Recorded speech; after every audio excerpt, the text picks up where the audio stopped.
If you've ever worried you're not good at your job, you can rest assured that there's someone even at his. Ben Carson has been accused of being not qualified to lead the Department of Housing and Urban Development.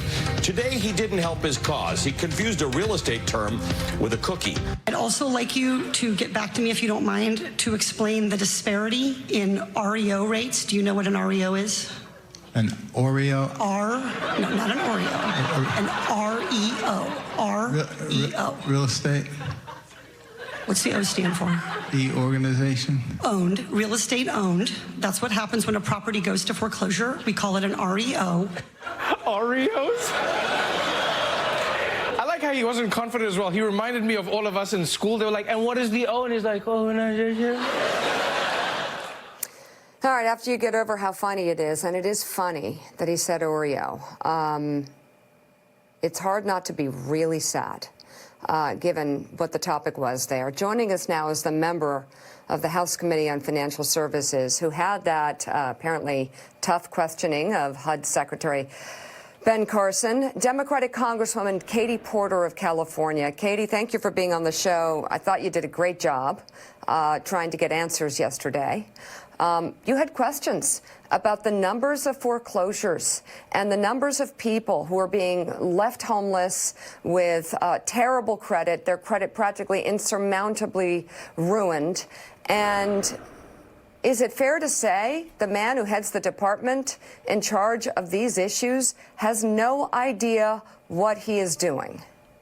It appeared to be that way. My questions were serious ones. They weren't designed to be funny. I really wanted to know. We've known for over 10 years. I've worked on helping families who are facing foreclosure for more than a decade, and it's been a well-known problem that FHA, the agency at the government that is designed to help first-time homebuyers and moderate-income homebuyers, a part HUD has real problems in how it services mortgages and how it helps families in foreclosure. And Mr. Carson not only didn't know anything about this, but he actually told me it was my job to explain to him and to come to HUD and teach his staff. And to me, that just shows a real disrespect for the importance of his job to the American people. Well, then how much does this problem have to do with HUD then? If they don't even know what they're talking about, how can they fix these problems? Are they, like many things in the Trump administration, like many believe, induced by this administration? What is going on with foreclosures in America and people who are having stains on their credit, to take your words? Because we used to have the Consumer Financial Protection Bureau. We used to have people in the White House who were concerned about American citizens who were being taken advantage of by the system, or left homeless, or left with impossible credit and being taken advantage of by the banks. So what can you do at this point if the people in HUD are clueless? And what is their responsibility with this problem?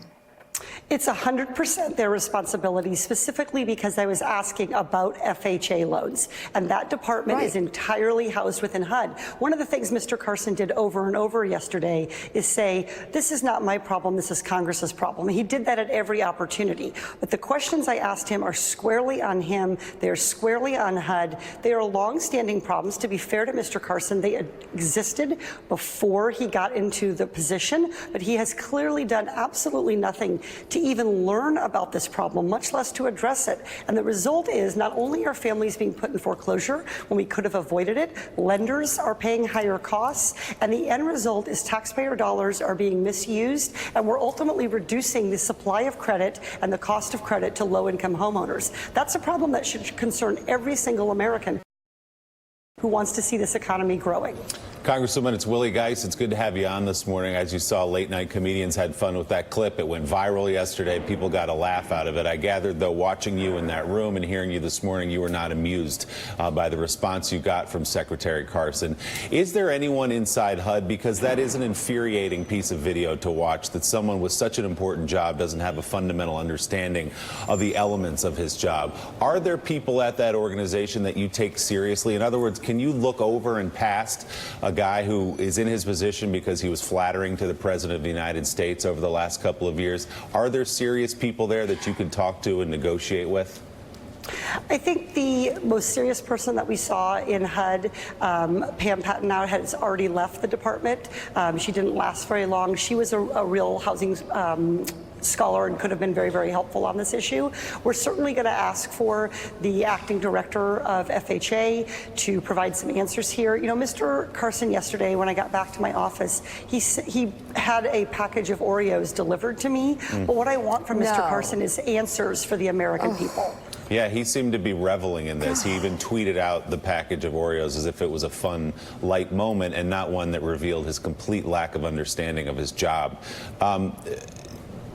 Do you think Secretary Carson should be in that position? Let me just put it to you flatly. No, I do not. Do you believe he's there because of his treatment of President Trump and his flattery of President Trump? I can't speak to President Trump's motives, but I can speak to what the outcome is for American families and American businesses, which is that we're all losing by not having competent, strong, effective, intelligent leadership at HUD. Congresswoman Yamiche Alcindor has a question for you. Yamiche? Hi, good morning, Congresswoman. There are statistics that show under the leadership of Ben Carson, there have been more HUD housing failing health and inspections. Do you think that public housing and HUD housing has gotten more dangerous under Ben Carson? The evidence certainly suggests that, and I think what we saw yesterday from his responses, or I should say his lack of responses to a number of important questions, is that this is somebody who doesn't take these problems seriously, who isn't well versed in the challenges facing the agency. One of my colleagues, Congresswoman Nydia Velázquez, asked him how many families were waiting to get help with housing payments. He said, a couple 100,000. The correct answer is 4.4 million. So this is somebody who simply isn't aware of the challenges his agency is facing. And if you don't know what the problems are, you certainly are not interested in solving them. Congresswoman, it's Casey Hunt. It's nice to see you this morning. This is not the first time that you have put an official on the spot with your direct questioning. You guys are going to hear from the Treasury Secretary, Steve Mnuchin, today in your committee. What's your focus going to be with him? My focus with Secretary Mnuchin is going to be to ask him questions about his job. That's really what I was doing yesterday with Secretary Carson. This Oreo thing has, gone viral, and I'm getting packages of Oreos delivered to my office. But what I tried to do with Mr. Carson is the same thing I'm going to try to do with Mr. Mnuchin, which is understand whether these people are monitoring the risks that are being created to the American economy and whether they're working to solve the problems that the American people are facing. So there are real questions about the longer-term health of our economy, and I want to make sure Mr. Mnuchin is focusing on those. I also want to make sure he's doing his job overseeing the IRS and the Treasury Department. This is a really serious job. It has fundamental implications for our global competitiveness and the economy, for job opportunity.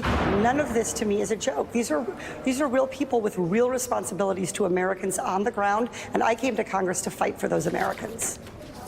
So, Congresswoman Katie Porter, we'd love to have you back tomorrow to talk more about this, but also to hear how that hearing went. Thank you very much for coming on this morning, and thank you for